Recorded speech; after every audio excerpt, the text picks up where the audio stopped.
રાપર ખાતે પીએમ પોષણ યોજના અંતર્ગત મિલેટ વર્ષ તાલુકા કક્ષાની કુકિંગ સ્પર્ધા યોજાઈ વિવિધ વાનગીઓ બનાવવામાં આવી। રાપર શહેરની અયોધ્યાપુરી કુમાર શાળા ખાતે પ્રધાનમંત્રી પોષણ શક્તિ નિર્માણ યોજના મધ્યાહન ભોજન યોજના અંતર્ગત ફરજ બજાવતા માનદ વેતન ધારકોની તાલુકા કક્ષાની કુકિંગ સ્પર્ધાનું આયોજન કરવામાં આવ્યું હતું।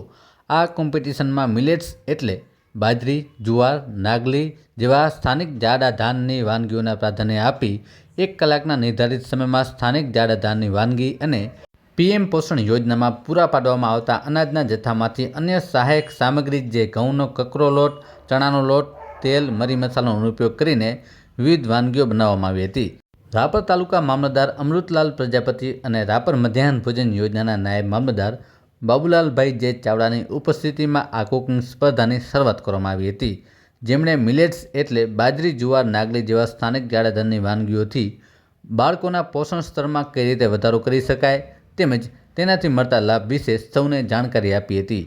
તાલુકા કક્ષાની આ કુકિંગ સ્પર્ધાનું મોનિટરિંગ સુચારુ રીતે થાય તે માટે કુકિંગ સ્પર્ધાના નિર્ણાયક તરીકે તાલુકા પીએમ પોષણ સુપરવાઇઝર રમેશભાઈ રાઠોડ, બીઆરસી અશોકભાઈ ચૌધરી, આઈસીડીએસ સુપરવાઇઝર હંસાબેન ઠક્કર, અયોધ્યાપુરી કુમાર શાળાના આચાર્ય અને તાલુકા શિક્ષક સંઘના પ્રમુખ અરજણભાઈ ડાંગર, પ્રીતિબેન દરજી અને પાયલબેન દરજીની નિર્ણાયક કમિટી બનાવવામાં આવી હતી,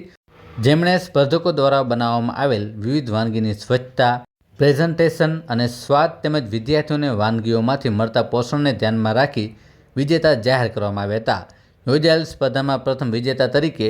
રાજાભાઈ પુંજાભાઈ સોલંકીને તાલુકાના શ્રેષ્ઠ કુક તરીકે જાહેર કરી ₹5000ના ઇનામ સાથે પ્રોત્સાહિત કરાયા હતા, જ્યારે બીજા ક્રમે વિજેતા તરીકે કૈલાસબેન જોશીને